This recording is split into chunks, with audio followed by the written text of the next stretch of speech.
Well, it's wonderful that we've now passed the Disability Act in Parliament, also known as Agnes's Law.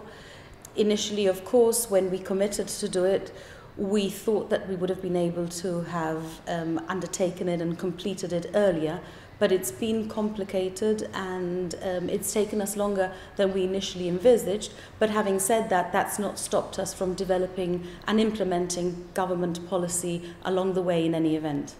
So you've said it's not just a question of legislative changes, it's also about training and awareness as well. So how's that going?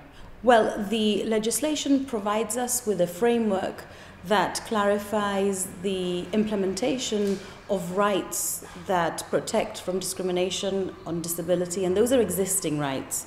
But to give effect to those rights, one of the most effective ways of doing so is raising awareness of the principles and awareness of what should be done and what should not be done.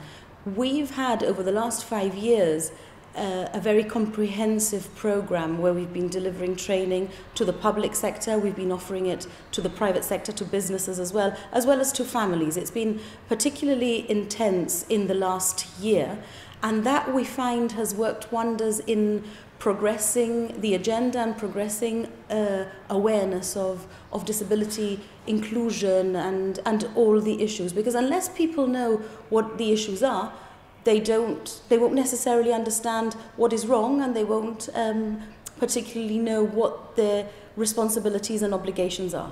Accessibility was one of the key areas to be looked at. Do you think the new measures go far enough in the protection of the disabled in the workplace?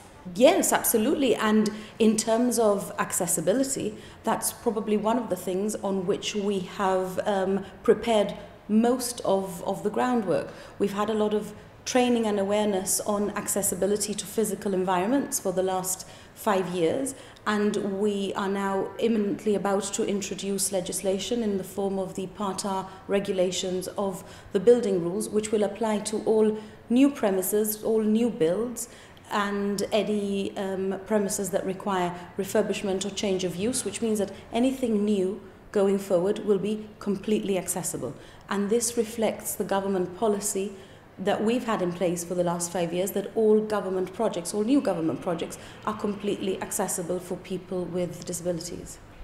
A phrase that's come up numerous times in Parliament, as well as in the wording of the legislation, is "as far as is reasonably possible."